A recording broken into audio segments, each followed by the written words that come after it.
Hello, I'm Timothy Hobbs, and today I'm going to be doing another live coding session for Veganbuddies. And my live coding session is going to be uh, devoted to developing the matrix bot that's used to look up users by geographic location. In the previous stream, uh, I was working on developing the lobsters server that would be used to verify and invite mentors. And that work is pretty much done. I still need to actually publish or deploy the lobster server to some kind of server, but I haven't gotten the server infrastructure set up yet. My colleagues at Otoji Ochi are working on that right now, and they haven't gotten around to it. And I also haven't had time to deal with it much. But that means that I can continue with the Rust matrix bot. And I'm kind of going in terms of what's closest to my abilities, and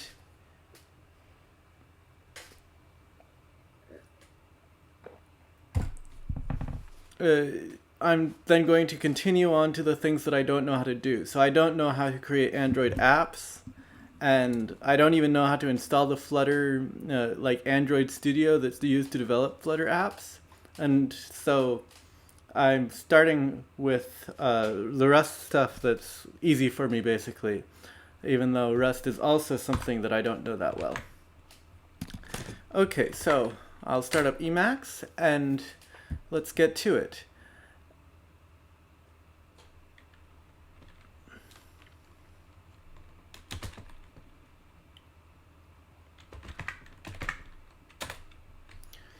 So I have this matrix geographic user index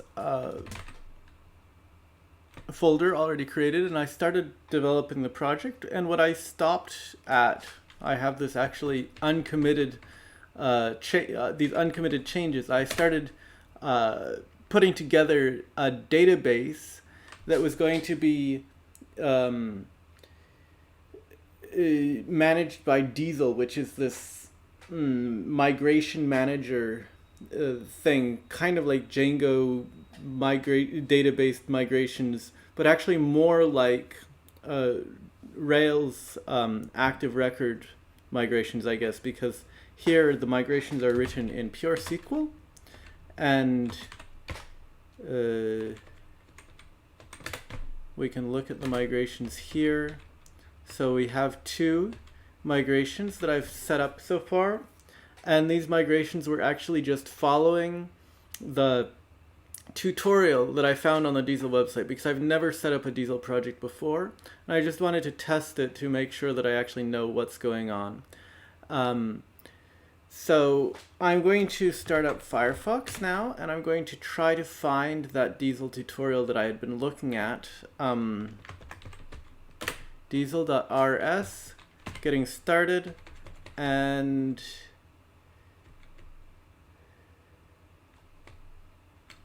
yeah, so this is where I was ending off, I think.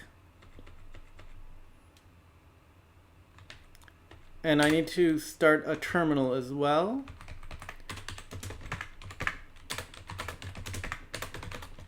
And go ahead and do... Actually, I don't know what I need to do. I have a Docker Compose here, I guess. Docker Compose up. Or maybe I should look at the makefile.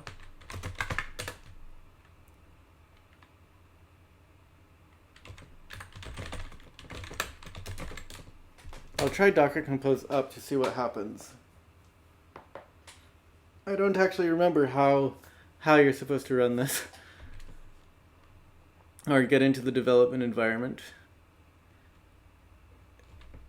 So I've done the Docker Compose up, and now I'm going to do Docker PS to find out if it started anything. And I have this Veganbuddies user index 1 container that I'm going to go into. So docker exec -it that, bash, and now I should be able to go into here and do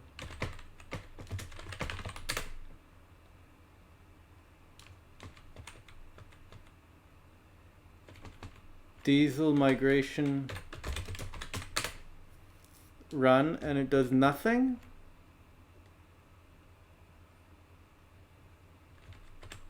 What if I do redo? I think that I already successfully ran that migration. So I was just following through the tutorial and to try to find out if like I have everything set up correctly, basically.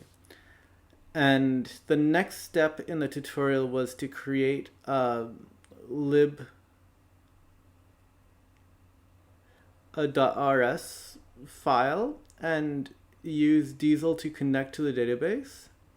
And I'm not really seeing any tests here, so I'm not sure how you were supposed to like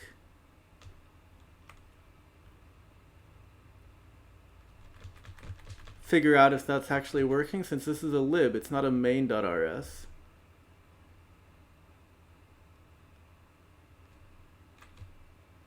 But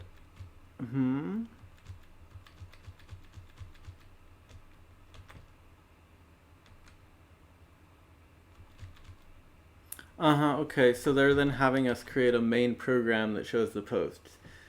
And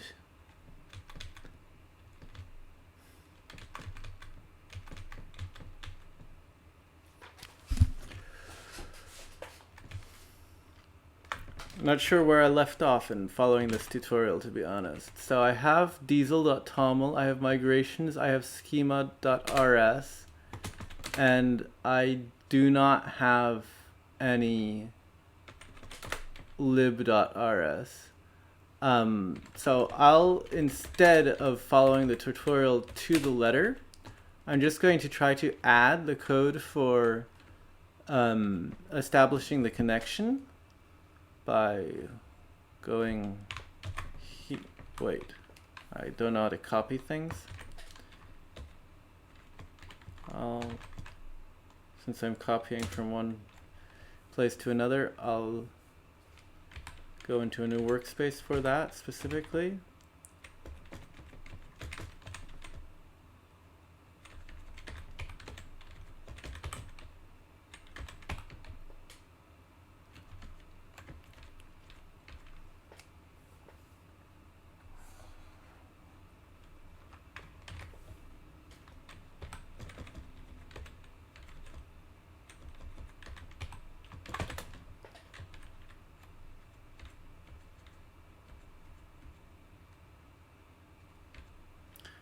And now they have this models.rs that they want us to create, and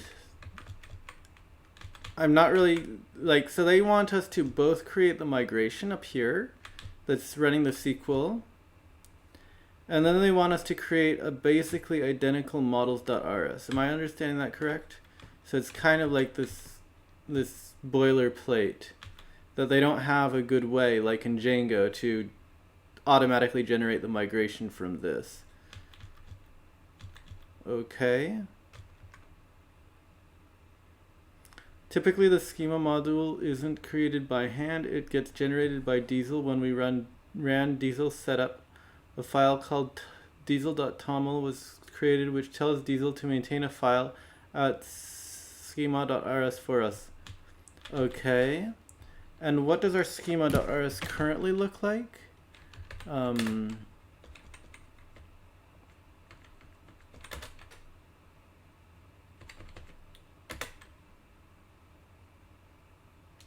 It currently looks like that. I'm not really sure if I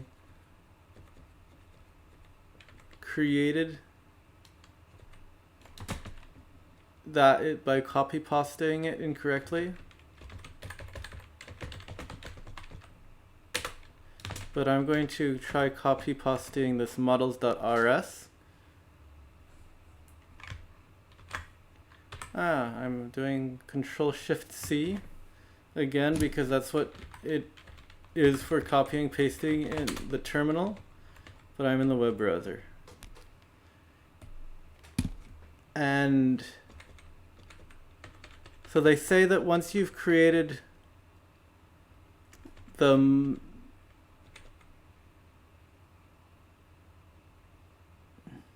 table exclamation mark macro creates a bunch of code based on the database schema to represent all of the tables and columns. We'll see how exactly to use that in the next example. Anytime we run a revert a migration, this file will get automatically updated. Okay, so schema is automatically updated. Models.rs does not seem to get automatically updated.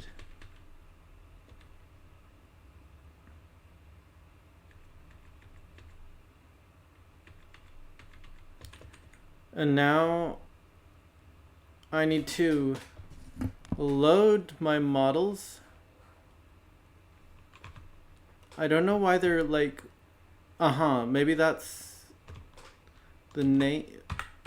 I see. So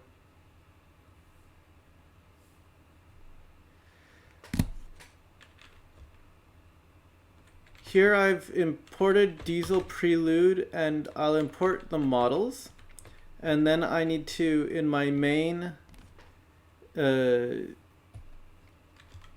already established a connection.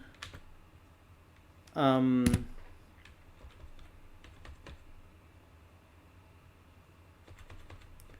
I think I did.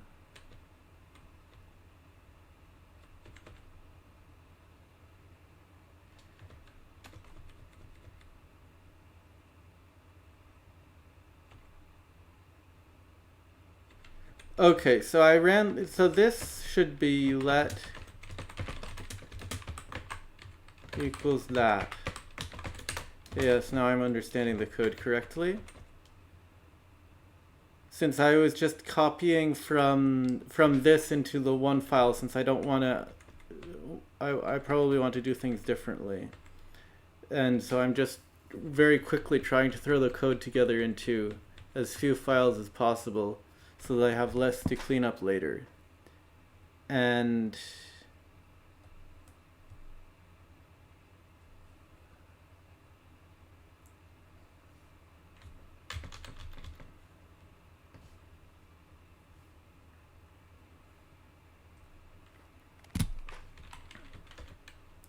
here I'm using diesel demo, but my program is not called diesel demo. I'm not sure why Rust doesn't have, does it? I thought it had something like that you didn't have to name, write the name, but it's not super, right? It's not super. Isn't there some way in Rust to just, say import from myself rather than having to list the name? Because like I chose a really long name for my project, matrix geographic user index, and it has minus signs in it. I don't even know if that works.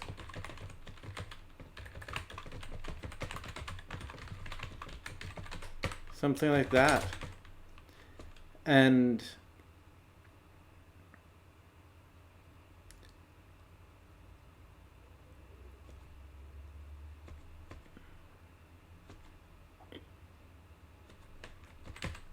here we don't have to.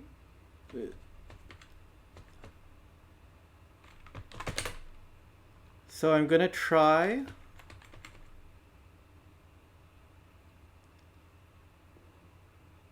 cargo run, see what happens. Can't kill me, right?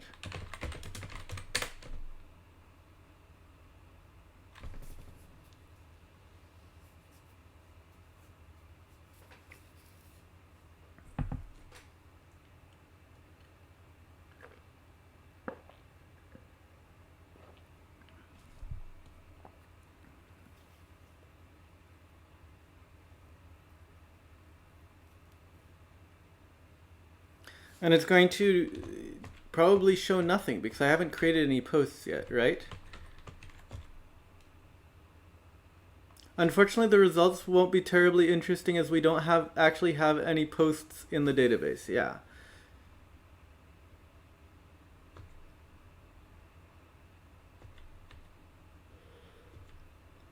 Now they're saying to create a new post.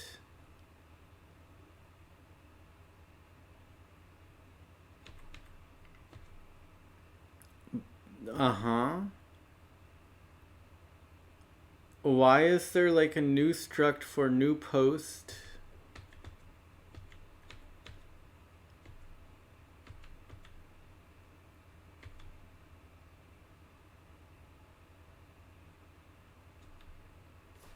I'm really confused. Like, we have a struct post. Uh-huh. And struct post has an ID as an attribute. And so when we create a new post,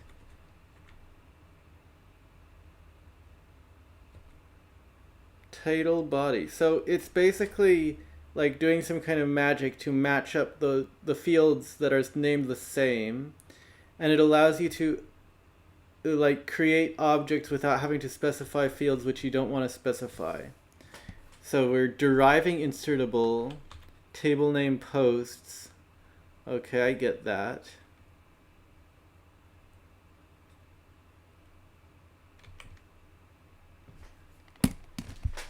So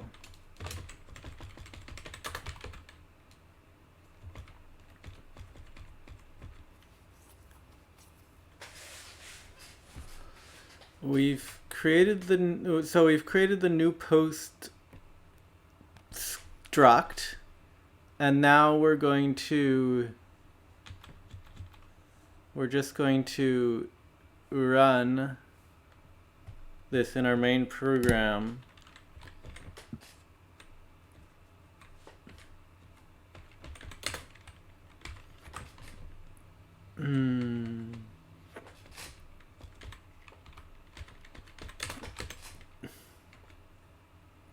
Let new post equals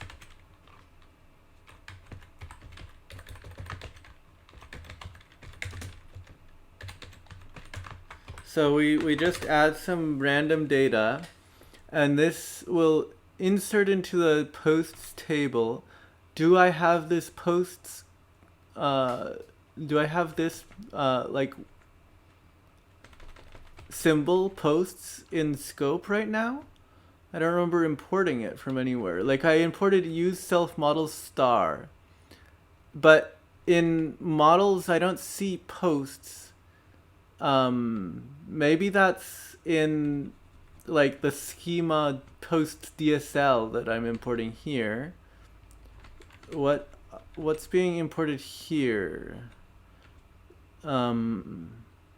Use schema posts, I see.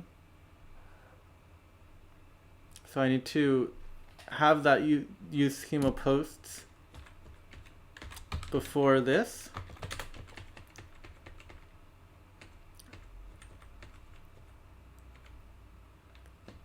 And this is not named con, but connection.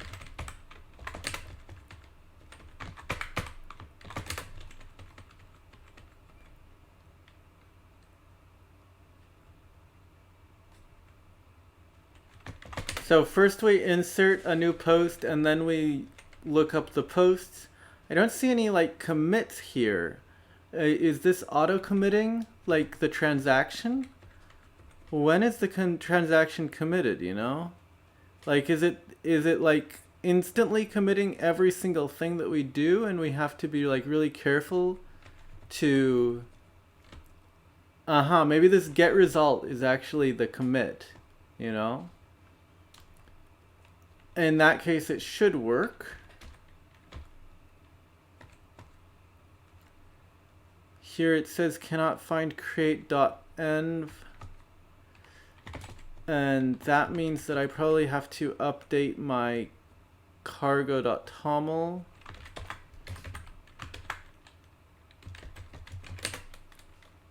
Yes, so here they have .env in the dependencies.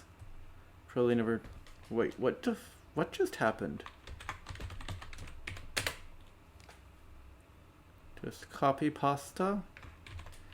And then up here, I open up cargo.toml and doesn't like me. There we go. And now it should, does it relock automatically? I don't remember. Or do I need to like run cargo lock?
Well, this is taking forever. Probably because I'm streaming at the same time. So what can we do in the meantime? It's always a bad idea to make changes when you're waiting for something, but I can at least finish reading this article.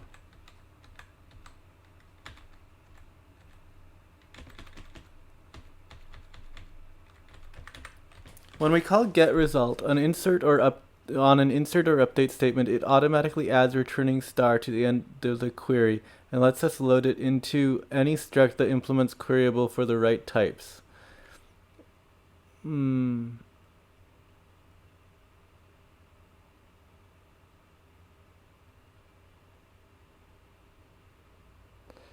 If you don't actually want to do anything with the row that was just inserted, call execute instead.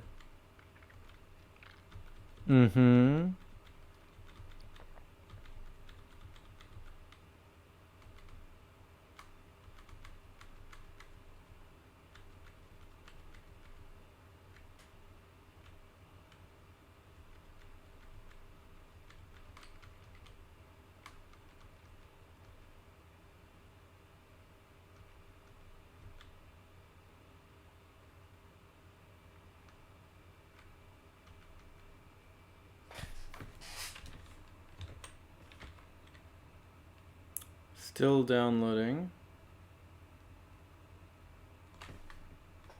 And now it says, note, error mismatched types, connection, PG connection. It wants borrowed connection. That should be easy enough.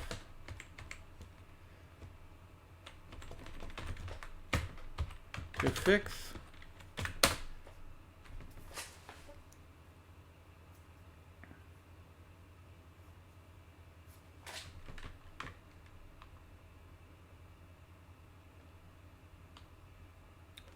Deprecation warnings. It's always nice when you're following a tutorial and it's already deprecated everything that they're suggesting you do.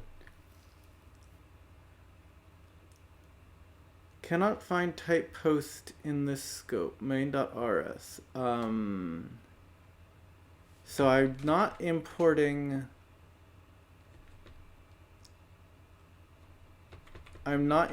models correctly. self model star is not working correctly, if I understand that correctly.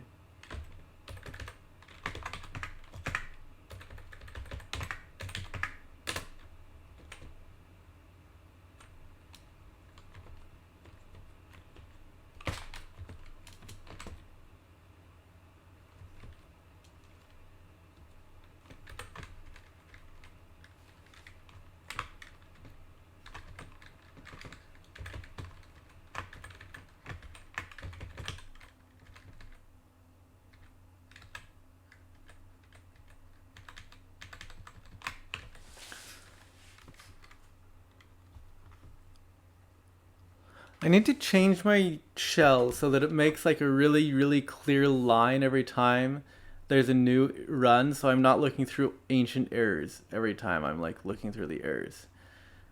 That would be a good to-do item for never, you know, black hole.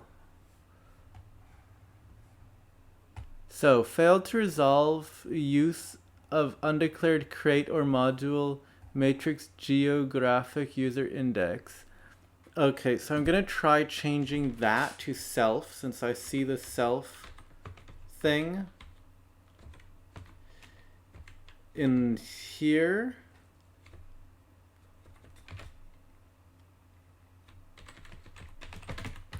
Like that.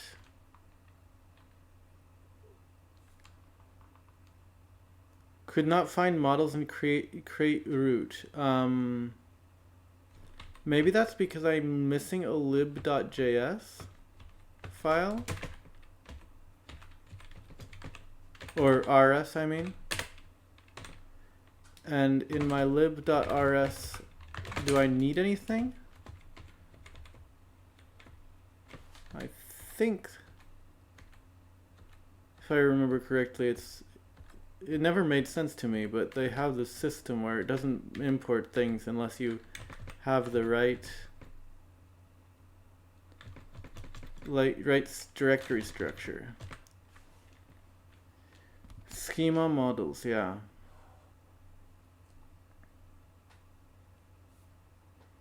So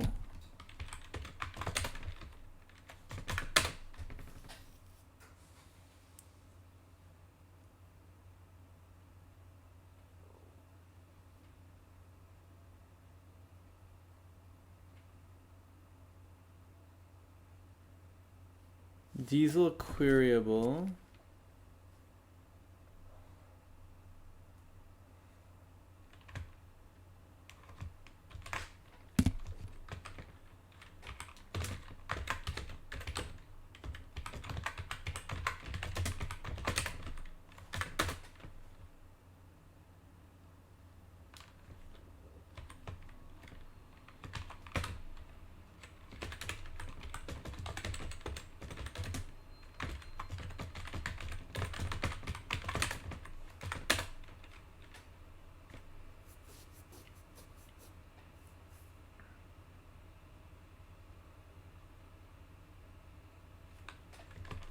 Wait, I'm confused. This should have been in the tutorial, right? They really don't have anything about like some use.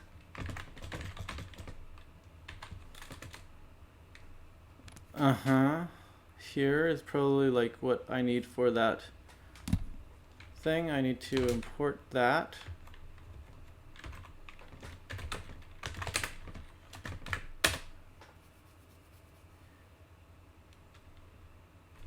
No posts in schema. And now in schema.rs they're complaining. But they said that schema.rs is supposed to be automatically generated. So I think that what I'm going to do is I'm going to go and remove schema.rs and see what happens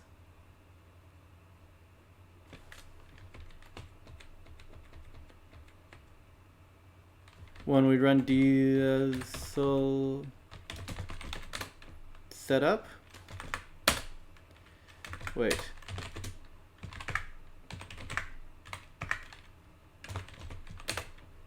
No schema.rs.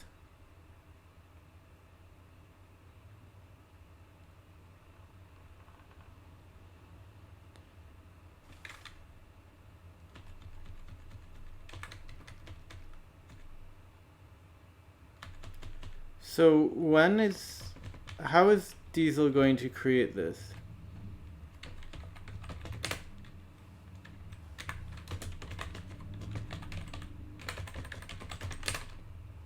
Print schema.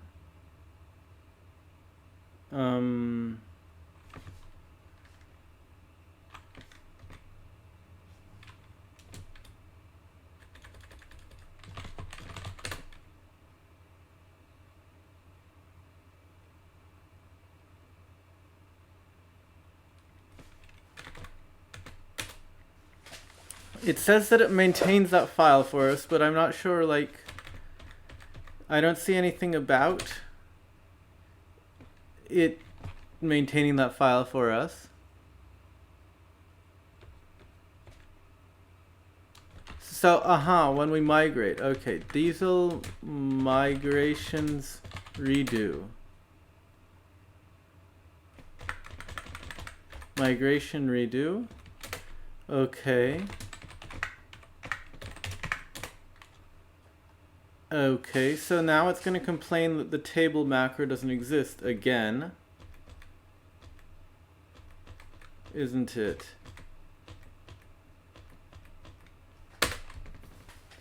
Yes. Whew. So maybe I need to create a bug report even.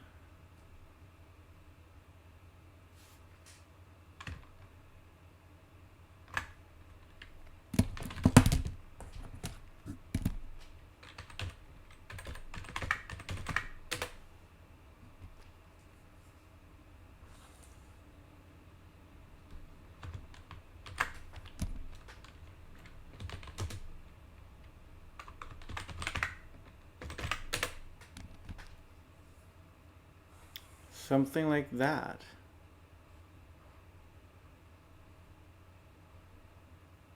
So many packages.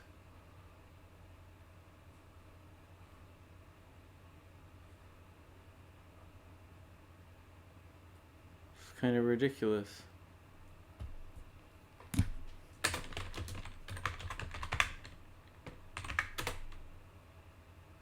.48.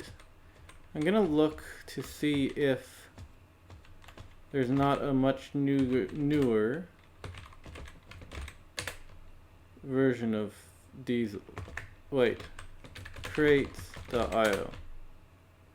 Nasty domain name watch squatters.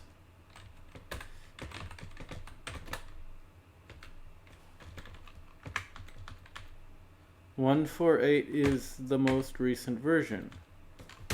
That's not good.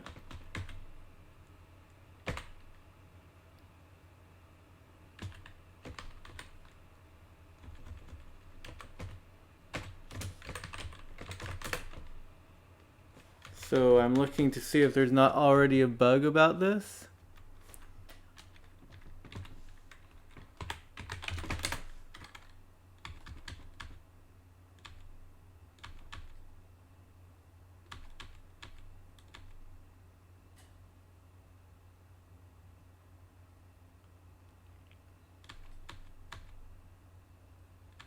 It seems to me like there's a heck of a lot of bug reports, and if there's this many bug reports, then such a trivial error just would have been caught a long time ago, because it should work for no one, basically, right? But it doesn't work for me and it works for everyone else, so it's just confusing. You'd think that it wouldn't work for anyone.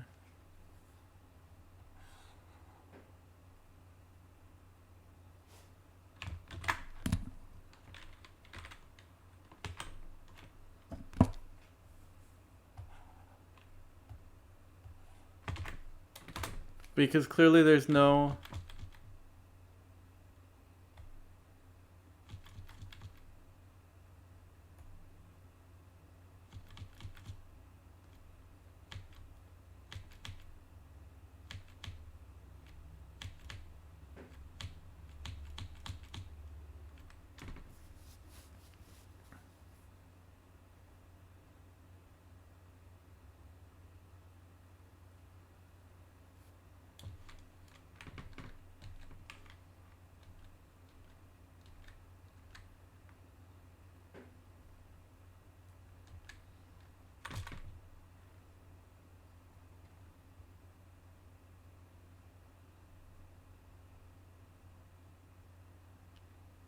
Seems like somebody also had this error. And seems like there's something that you should do to fix it. Something about putting macro use extern crate diesel somewhere. Where are you supposed to put it?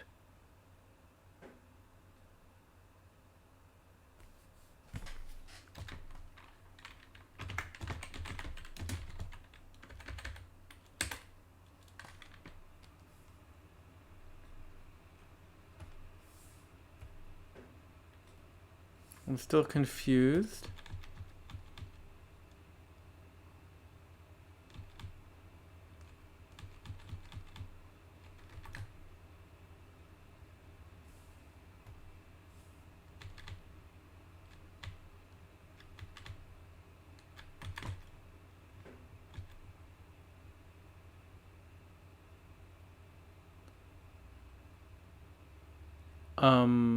Why is he saying the correct syntax is when it's an auto-generated file?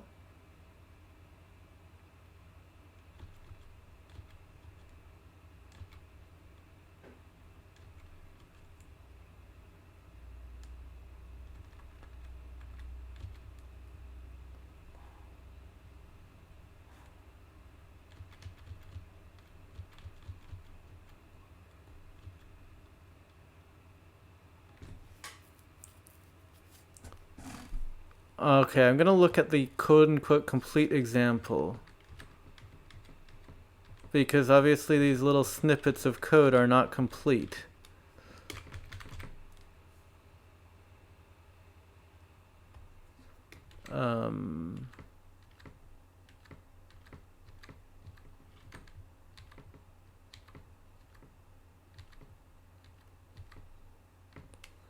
The full code for the demo at this point can be found here. Okay, so we have a lib.rs file, and it has these things.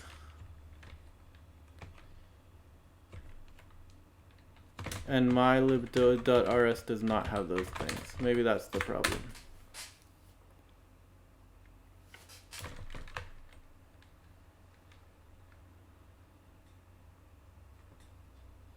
Published, not found in this scope. No posts in schema.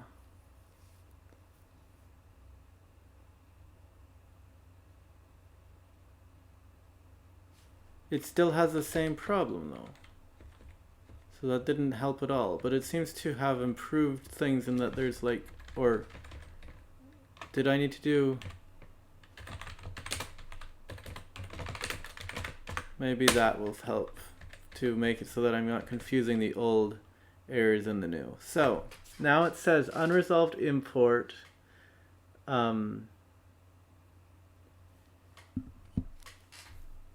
it doesn't like the self. Not sure why, but I'll just copy from the suggestion.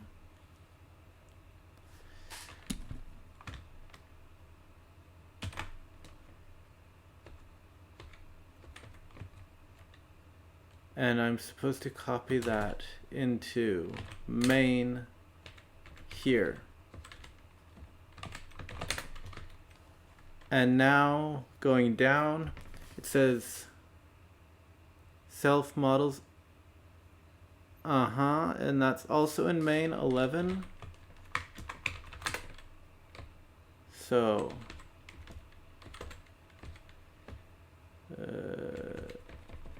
copy this.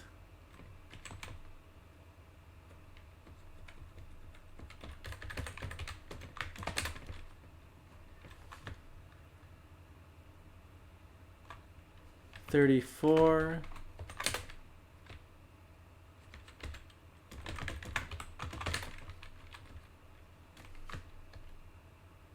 $35. New post not found in scope. Maybe that's fixed by the previous changes I did. Maybe I need to save things. Reset.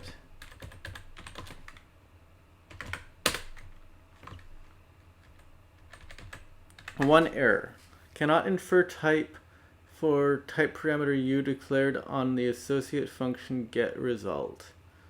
That's on line 42. Okay, so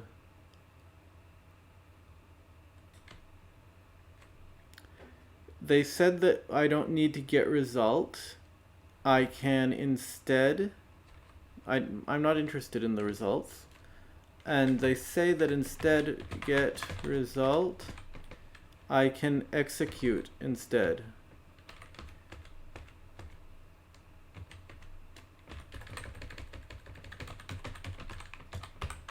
I'll try executing.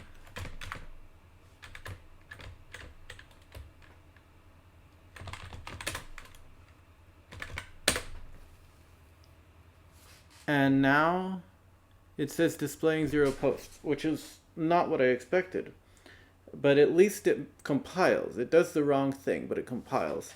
I was expecting it to show one post with the title BOF and the body lorem ipsum. And instead it says 0 posts. And the reason is... what could be the reason? So here we execute on the connection the values, new post, and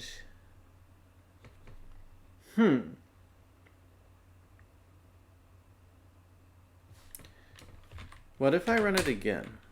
Still 0 posts. So it's not like it didn't commit to the database. It says that my connection is unstable. I wonder if I'm mixing up the live stream, but that's okay. There's not very many people watching. There's 0 viewers. But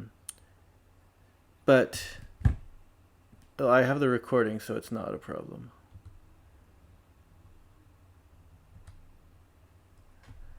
So I'm doing the insert. I guess I can do print ln.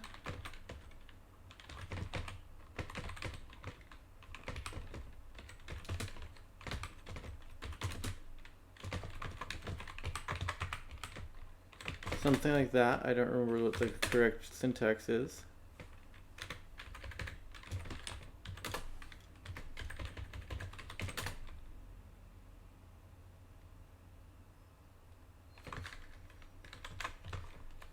Wait, I can just look here. Println. Yeah.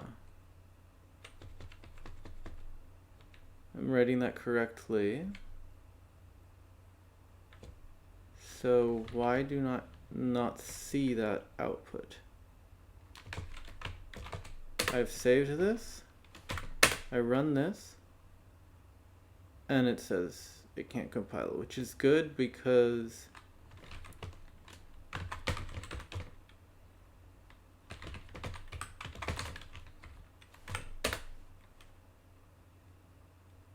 inserted BOF displaying 0 posts. So I at least know that, like, that's the version of the code that's running, but I don't know why this insert into isn't doing anything.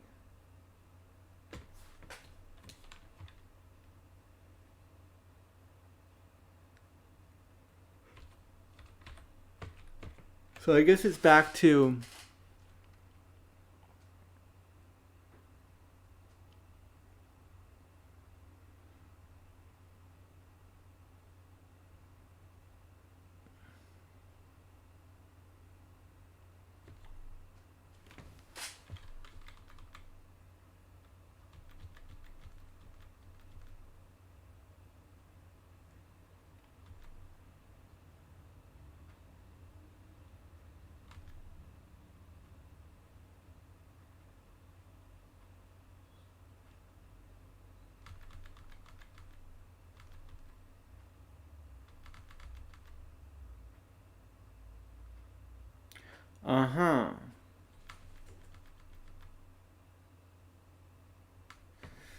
they make things complicated for no apparent reason in this demo.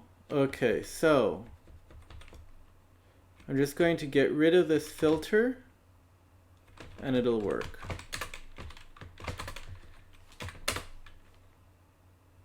It'll say that it has 5 posts, and I can remove the limit and it'll display all of the posts. And now it'll be 8 posts, right? And 9 posts. Excellent. So now I can create posts in our blog, but we're not actually creating a blog. What we're doing is we're creating a table of matrix users and storing their geographic location. And then we're querying by geographic location. That said, actually what occurred to me is that when I was thinking about this a couple of days ago, is that if we query by geographic location, we say that there's like this user is 5 kilometers from you, or even if we just return yes or no, which users are within 5 kilometers of you, then you can actually find the exact location of a user by querying for them over and over and over again. And that seems like a really bad thing. You don't want, like, if the mentor were to just use the GPS system in their phone to insert themselves into the geographic index database, and then anyone could find out where the mentor was when they became a mentor, or maybe where they are now. That seems like really, really creepy and not safe and not good. And so what we need to do is we need to be able to search for users by geographic location without revealing their exact geographic location. And there's a couple of ways that we could do that. One would be to use a random number and like randomly decide whether they're within the radius. Like, say if you, instead of asking for users that are within 5 kilometers of me, it would ask for users that are near me, and then it would choose a distance at random between 5 and 10 kilometers. That still might be able to be gamed. Or we could use like squares. We could divide the world up into squares or hexagons or something, and we could say list the users within this hexagon, and that's completely like anonymized. You don't know which users, you don't know the location of the user more precisely than the hexagon, which could be quite large. It could be like 5 square kilometers or something, which would be like a large portion of the city. So like if we imagine, I guess I'll look this up. Prague, how large is Prague in area?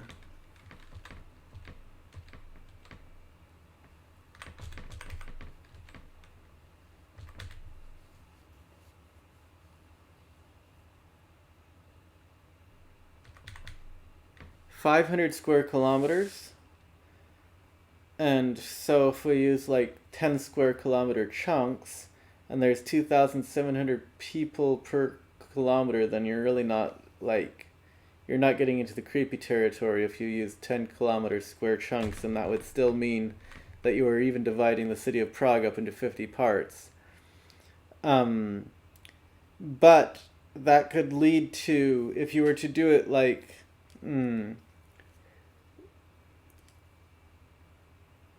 if you were to just ask for the users in the square that I'm currently in, and you are at the edge of the square, then you would get really bad results. So you would have to, I think hexagons would be the best way to do it. You would say not look for users in this square, but look for users in this hexagon and all neighboring hexagons, right? Page paper style plane. So we'll title this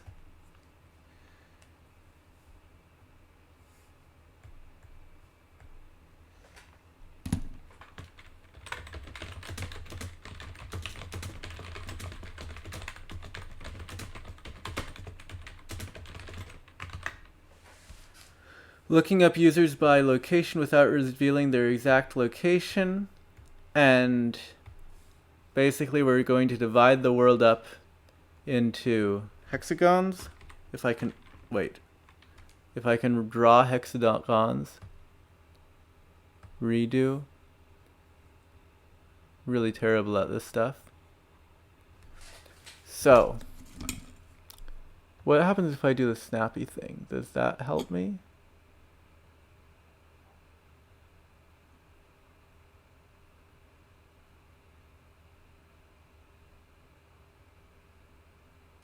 Well, it kind of helps, but it doesn't snap always.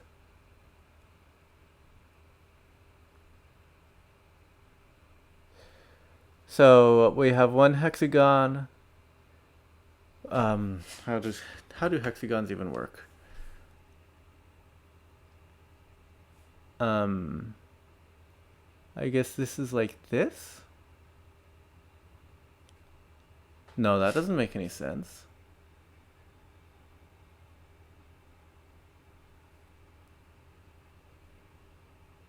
Is this even a hexagon or is that an octagon?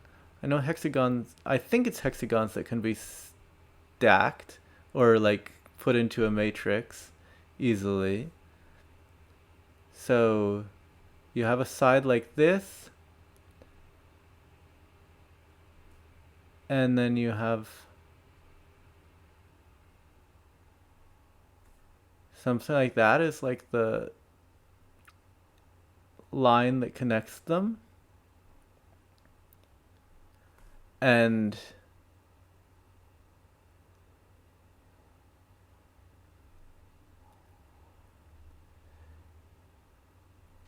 yeah, guess I don't know if it works with octagons, to be honest. I don't remember my geometry.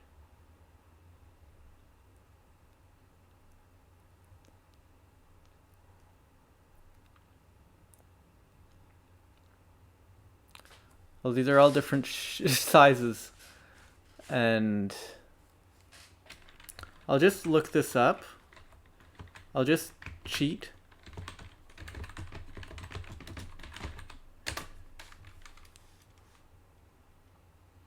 Images. Hexagonal tiling. Excellent. So I'll just copy this image from Wikipedia. That way it's like all completely fine in terms of copyright, I think.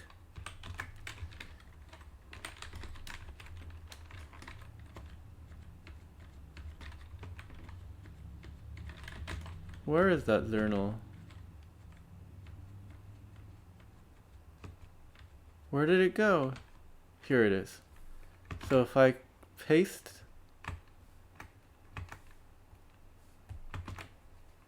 that doesn't work. Copy, paste. Why does that not work?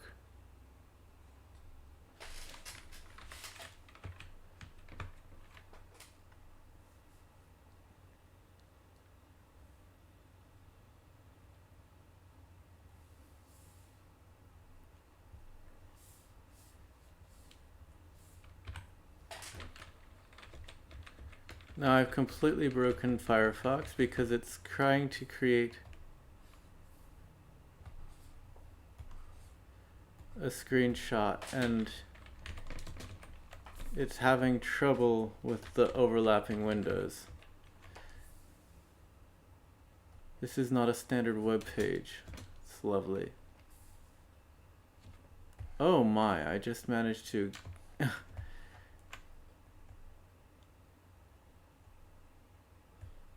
break out of my virtual machine, to be honest. Ah, whatever. Okay, so it doesn't let me take a screenshot of that, so how do I copy this image? Can I copy image? And then, yes, that's what I wanted. Now I can erase this, and I can draw onto the Wikipedia image. And I need to cite it, but that's easy.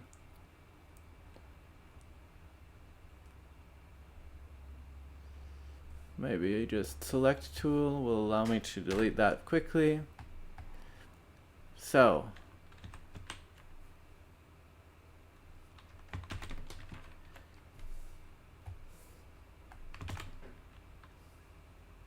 wait.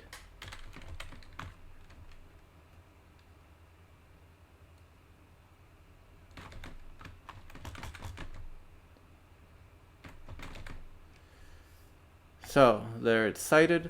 And to get back what I was saying, so if a user is here,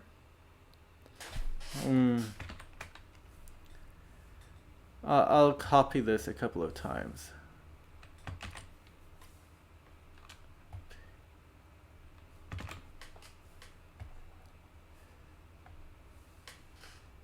If a user is here, then it will look at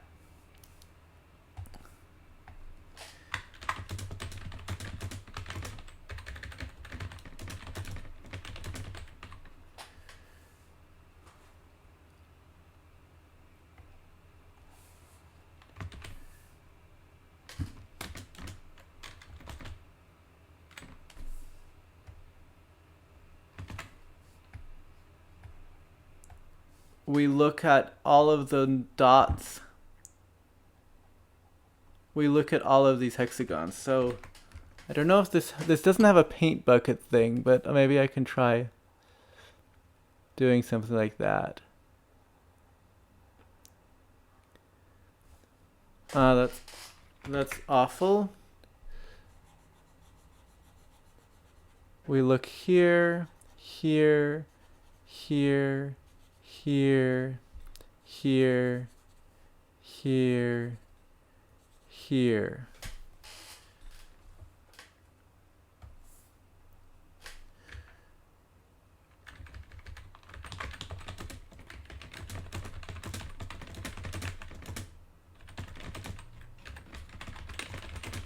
So I'm not sure if we should even store the user's location. We should just break up the world into cells that are 10 square kilometers apiece, and then store which cell they're in. That seems like a lot better from a privacy standpoint. We just don't even store the user's location. So I'm gonna go ahead and save this to design.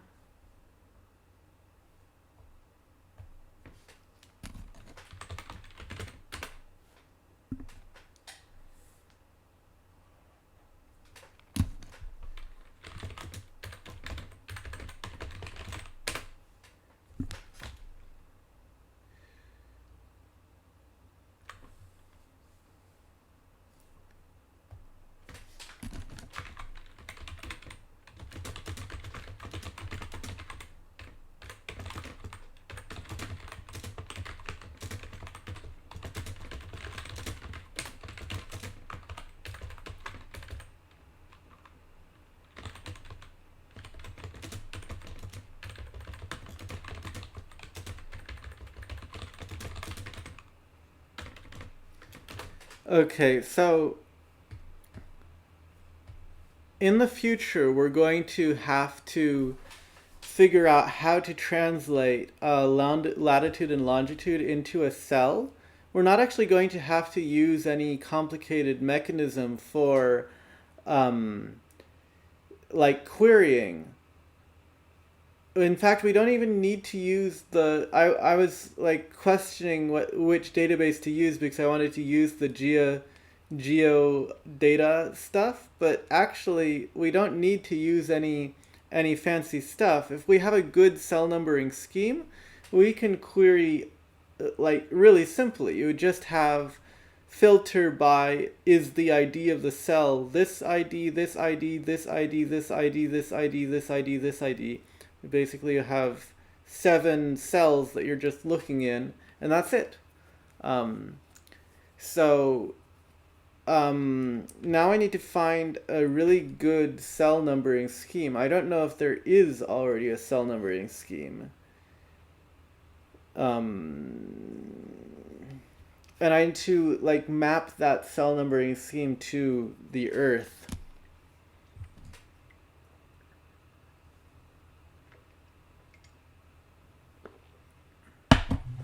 But I think there should be an existing cell numbering scheme for hexadecimal cells, but there's not going to be a standardized one because every project that wants to do this is going to choose slightly different size hexagons.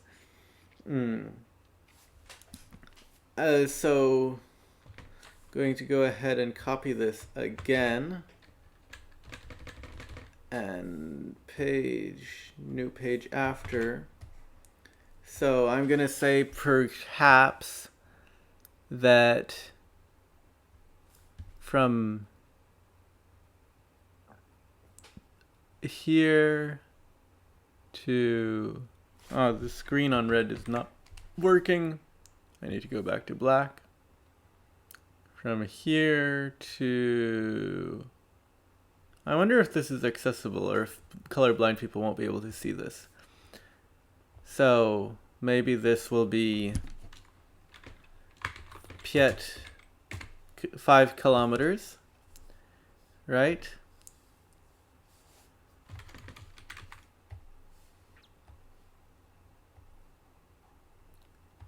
Go and give me more space.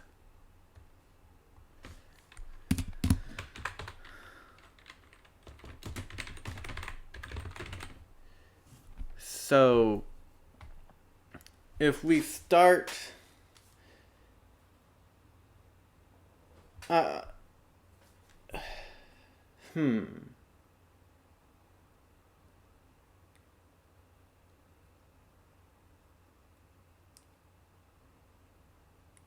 mean, if we like start at the North Pole and just like build this mesh outwards, then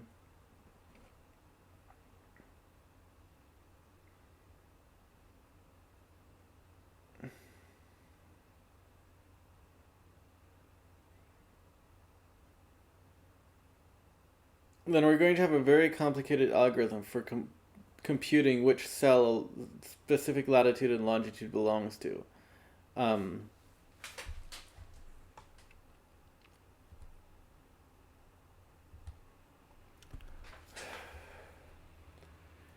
sure that there's like some super like standard way that somebody who works in GIS, geoinformation systems, would just tell me off the top of their head.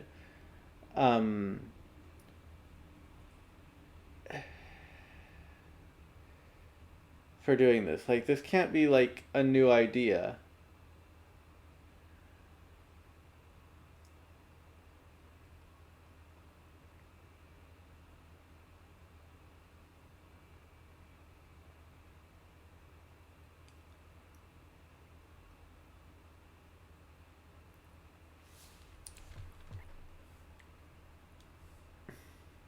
Ideally, there would be some really easy way if we are like here to find the cell numbers of all the neighboring cells. That would be like the thing that you would really want. One simple way of like making this simpler would be to use a table rather than hexagons, and then the cell numbering would be really easy. And I guess you would question, is like the worstness of that worse enough to justify using the much more complicated system? So if we just have a table,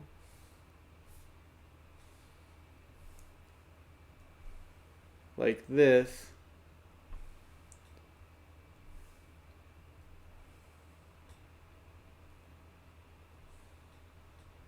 I'm terrible at drawing, obviously. And we have a user who's right here at the border. Then they're going to get this, this, this, this, this, this, this, this, and this. Looking at the box numbers, the cell numbers, is going to be very easy. And the max distance is going to be this, and the min distance is going to be this. So there's going to be a large range of like how far away a user can be. And with this, the worst case scenario is that the max distance is this, and the min distance is this. I guess maybe hexagons aren't even better. Maybe they're not better than squares, and squares are a lot easier. Like a lot easier.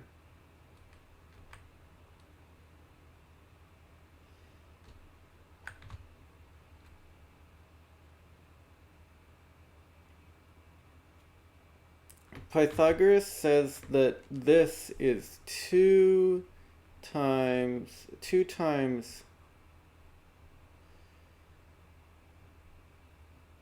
so if h is the height of the square, that's the min distance.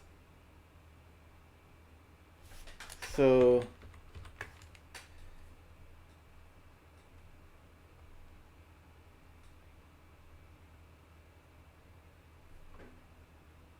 and max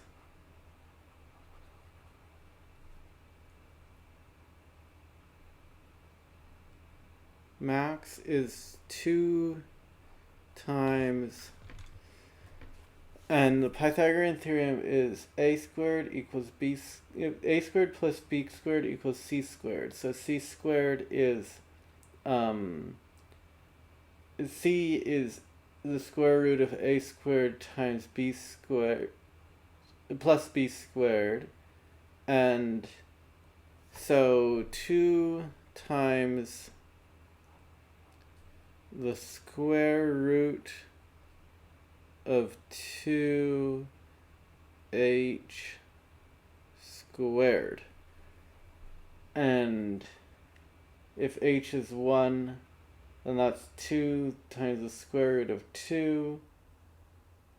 And the square root of 2 is like 1.14, isn't it?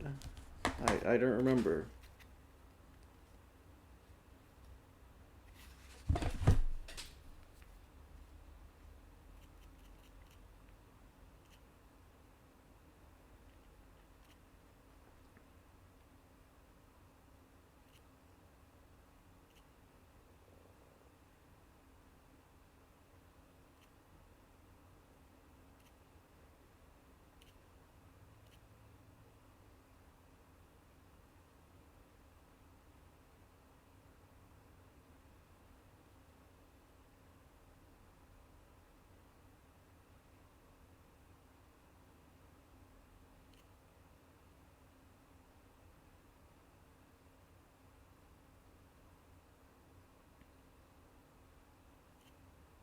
One point 1.41 I was off by.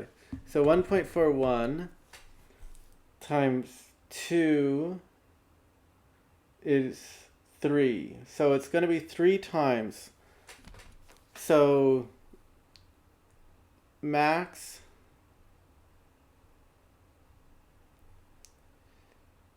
is kind of approximately equal to 3 min in the worst case scenario for squares. And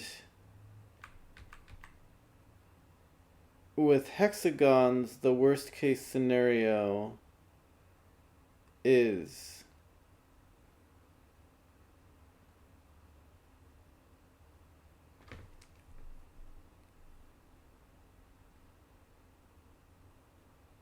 that even the max distance? Maybe it is the max distance. It's like it's 2 lengths of the hexagon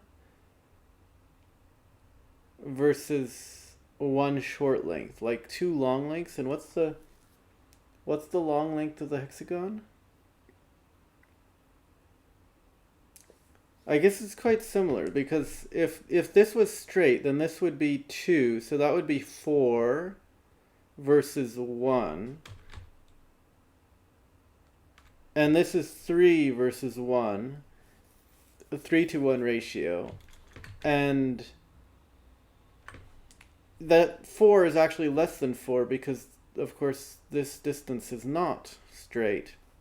And so the hexagons are actually very, very similar in badness, in their error margin to the squares. And so I guess I'll use squares.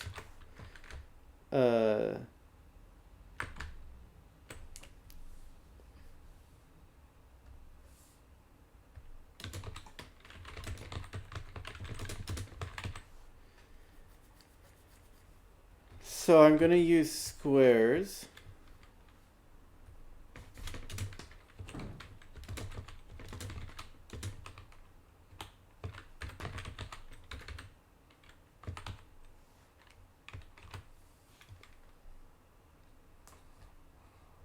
And then I need to translate latitude and longitude to square numbers.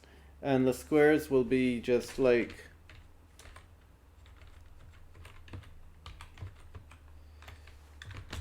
do they have regular tiling here? Yeah. Here's a regular tiling pic. Copy image.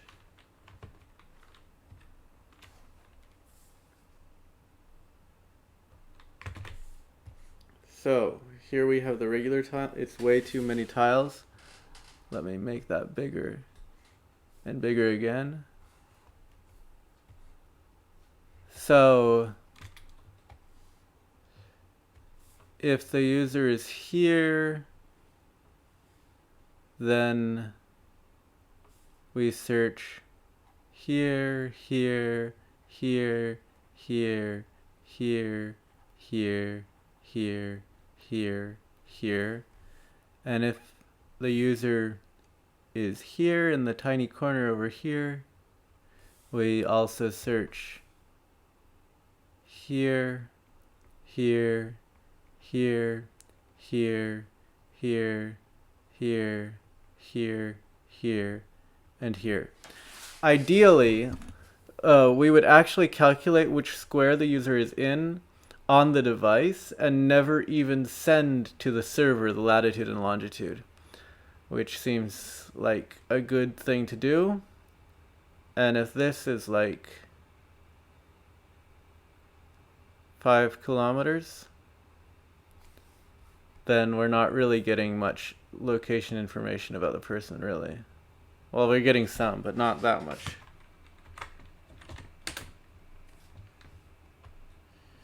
Well, that didn't work.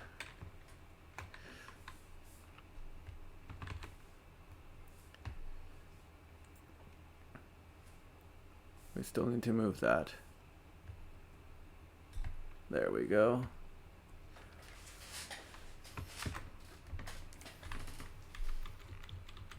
And square numbering can be tuples, right? So squares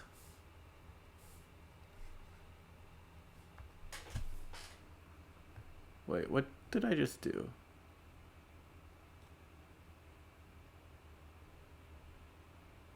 There we go. Page after.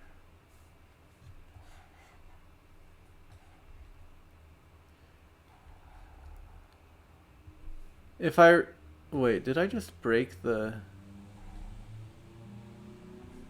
This isn't locked aspect ratio when you're that's nasty.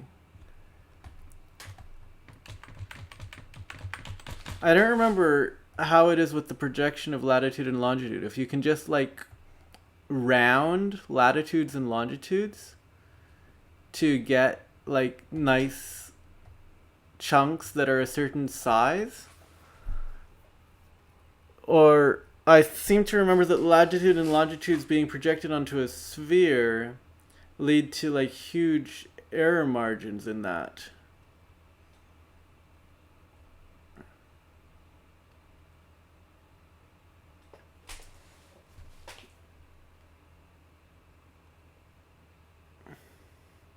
So how do you cut a sphere into squares?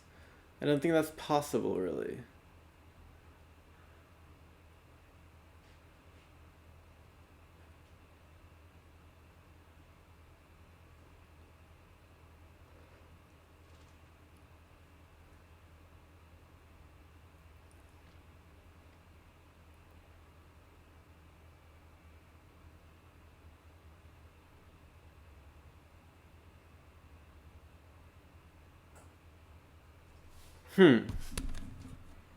Obviously, like map projection is something that a lot of people have thought a lot about. And there's going to be some kind of solution, maybe? I don't remember.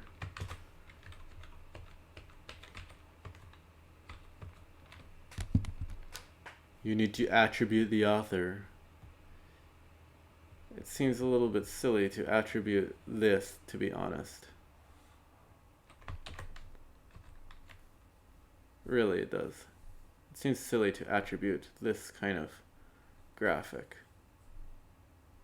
What are you attributing? The choice of the color scheme, which is not even very pleasant.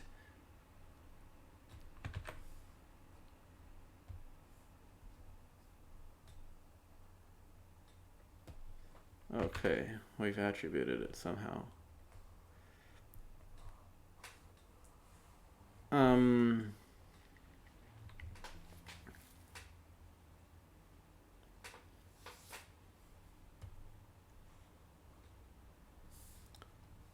So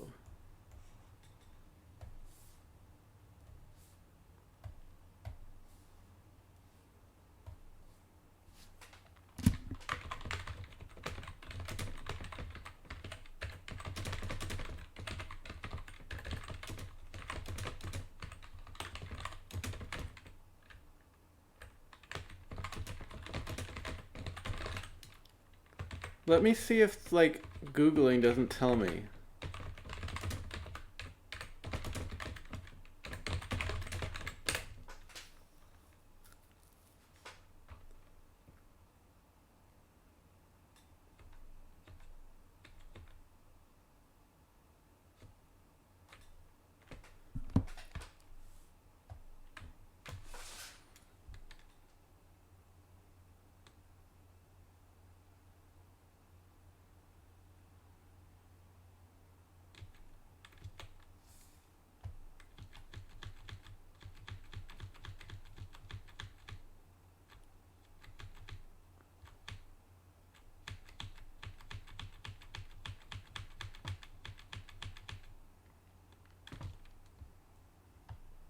Yeah, like this is what I was talking about. How like the projection, the latitude and longitude creates very tiny ones and very large ones with a huge error. And we want to create equally sized squares.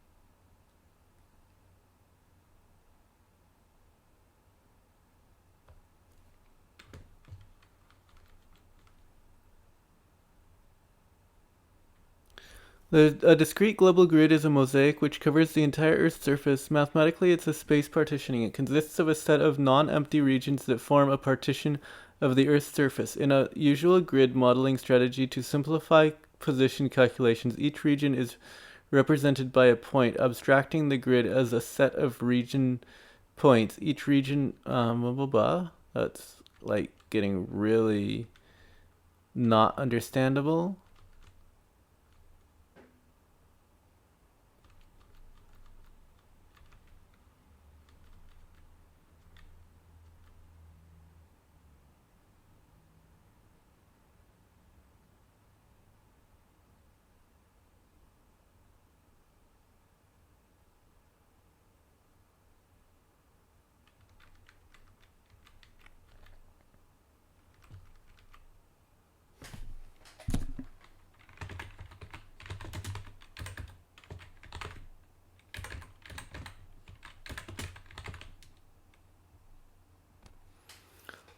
ISEA discrete global grids are a class of grids proposed by researchers at Oregon State University.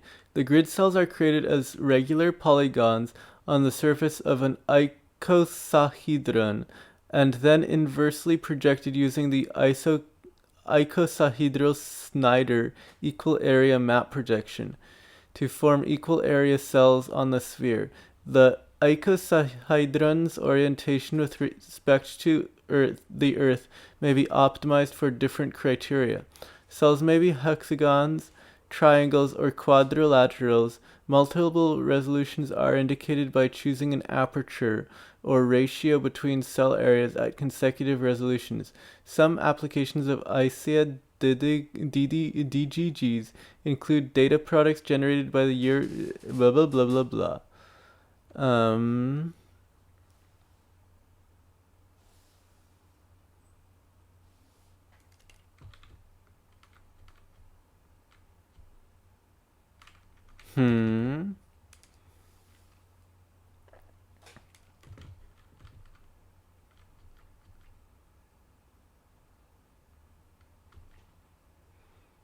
Hierarchical equal area isolatitude pixelization.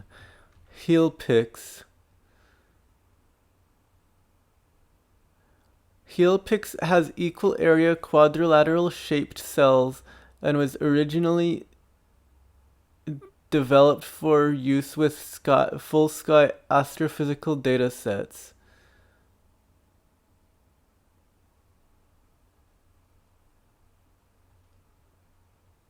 HealPix seems to me like something that could be.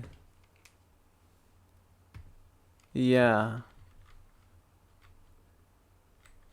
The HealPix projection seems like it could be useful.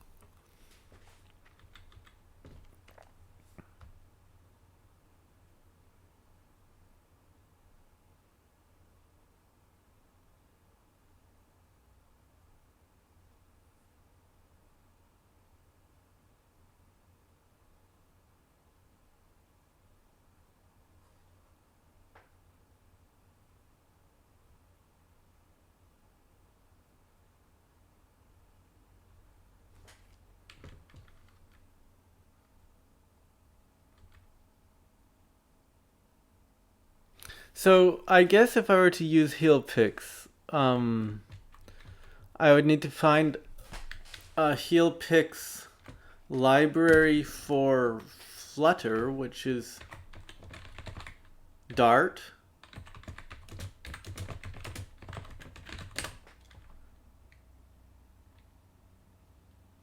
It doesn't tell me anything about HealPix.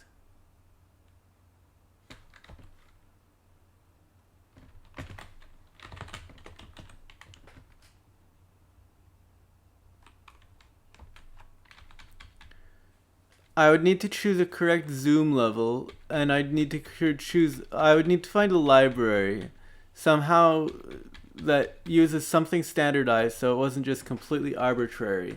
And then choose a zoom level and then have them generate the not the square number but the quadrilateral number. Okay.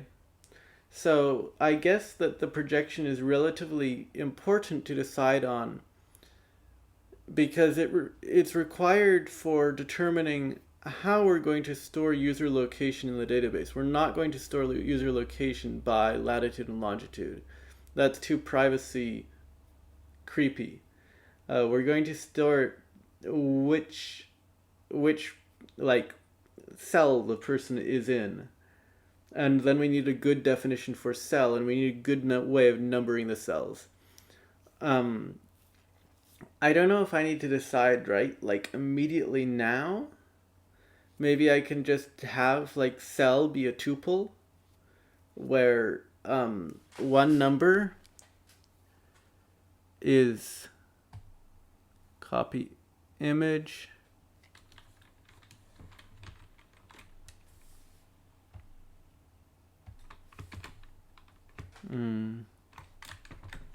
maybe I can get a bigger image, copy image. No, that's not bigger.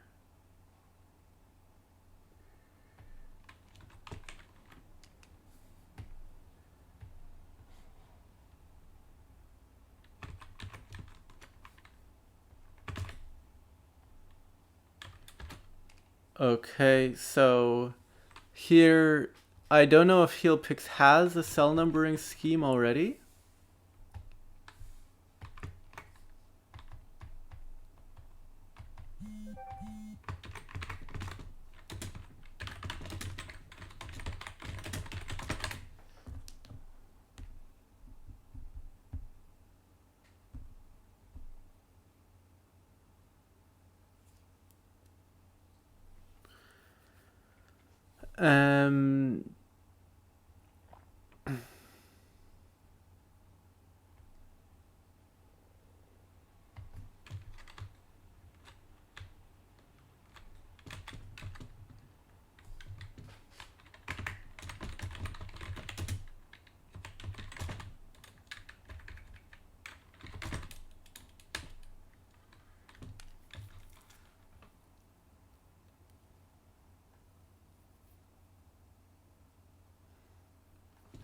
HealPix supports both nested and ring numbering schemes. Though it's possible to convert the cell indices from one system to another, it takes a significant amount of time. In order to follow the guidelines trying to implement fast comparisons, Molk must use the nested numbering scheme only. The nested HealPix numbering consists of enumerating all cells in a specific order. For instance, at level 1, there are 48 diamonds, 12 by 4, enumerated from 0 to 47. And in the nested scheme, the 4 subdiamonds of the diamond M have the indices M times 4 plus 3, M times 4 plus 1, M times 4 plus 2, M times 4 plus 8 in reading order. And reciprocally, the parent index of diamond N is N over 4.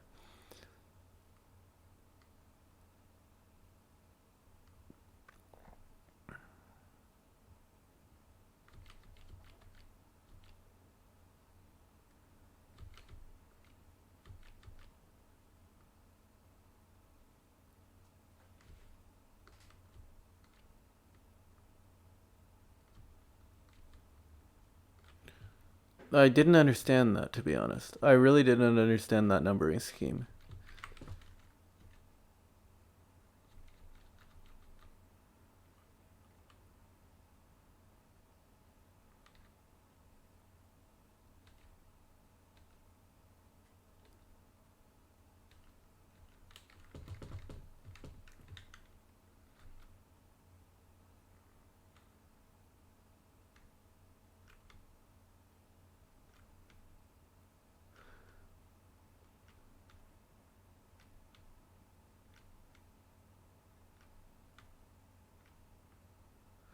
But like, if the numbering scheme, they don't provide.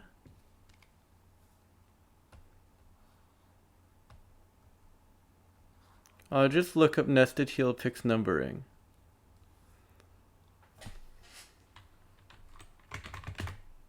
To see if there's not a better description.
Both numbering schemes map the two-dimensional distribution of a discrete area of discrete elements onto a sphere onto the one-dimensional integer pixel number array, which is essential for computations involving datasets with very large total pixel numbers.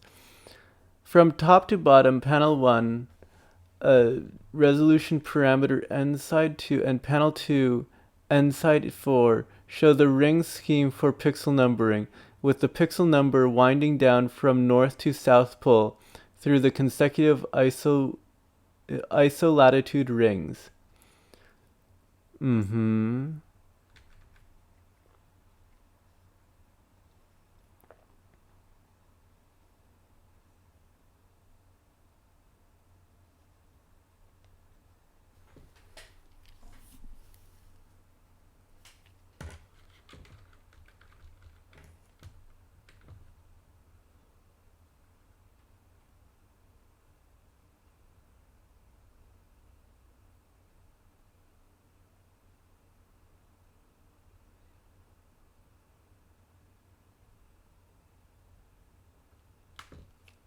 So 17, 18, 19, 20, 21, 22, 23.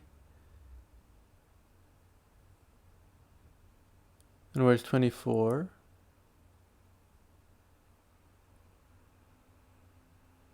25 is here. 24, 25, 26, 27. I don't know how you get the adjacent cells using this numbering scheme easily. Like, how do you know that 92 is next to 91, 89, 83, 86, 87, 93, 95? Since it's integers, that means that you need to know the zoom level, I presume?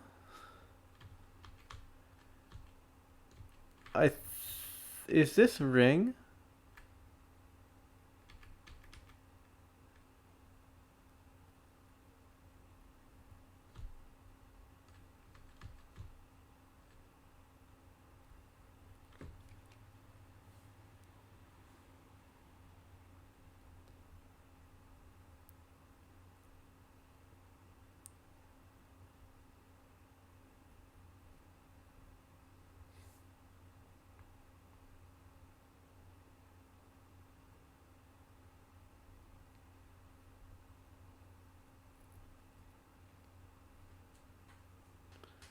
1, 3, 1, 2, 3, 4, 5, 6, 7, 8, 9, 10, 11. Somehow this reminds me of Sudoku. I don't remember how Sudoku works, but it looks a lot like it. 12, 13, 14, 15.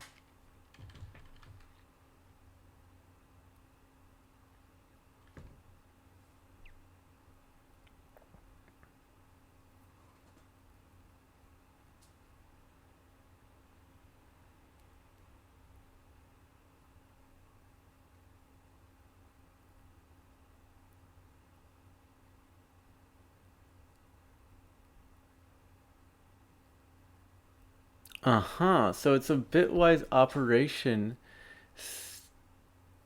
That's fascinating, actually.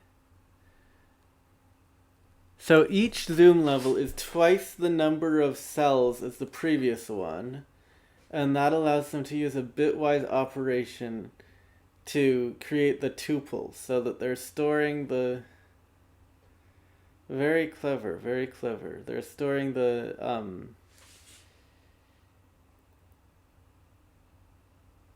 one half of the tuple in one part of the bits of the integer, and the other half in the other part of the bits of the integer.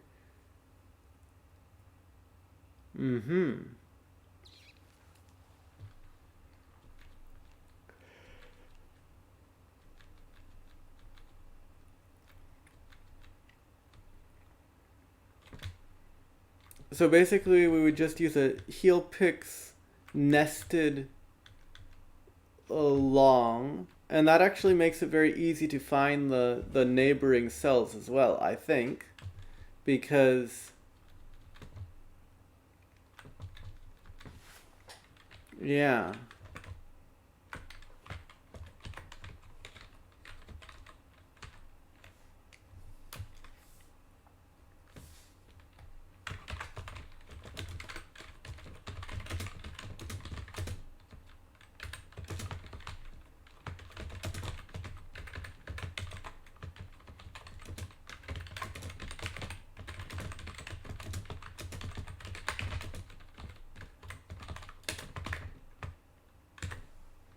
Okay, so I've decided how it's going to be. There's going to be one integer to tell the user's location, and that will be a heel picks nested cell number. And that way the user can even determine how precise they want to be in their location querying, and also in the publication of their location. They can publish their location very, very coarsely or very, very precisely. Okay. So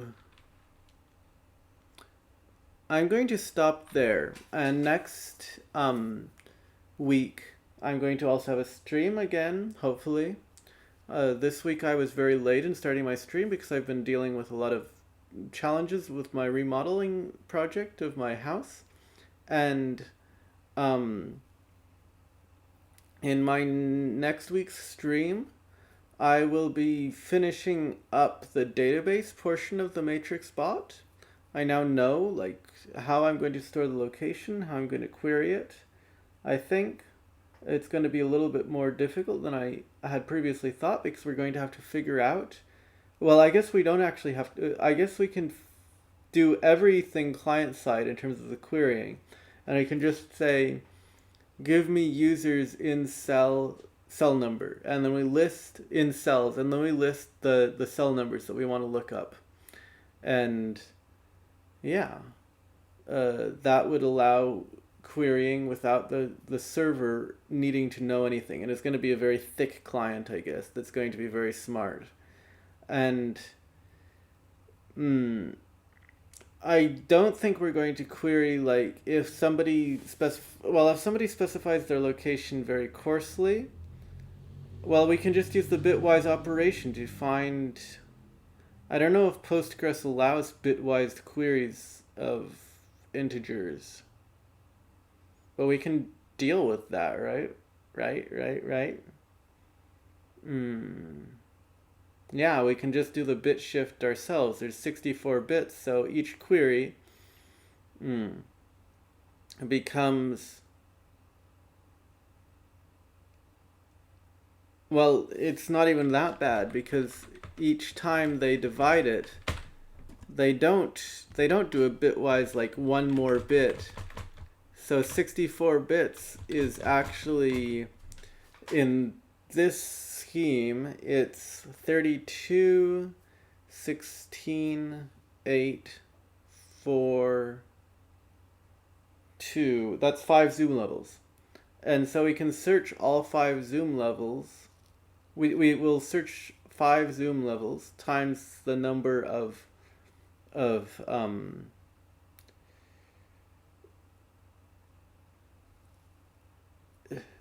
times the number of cells that we're looking at, which is going to be 9. 9 times 5. That's 9 times 5 objects. That's not a difficult thing to query at all. So, yeah. So we're going to use this helix numbering scheme. Cool. So I'll see you next time, and goodbye.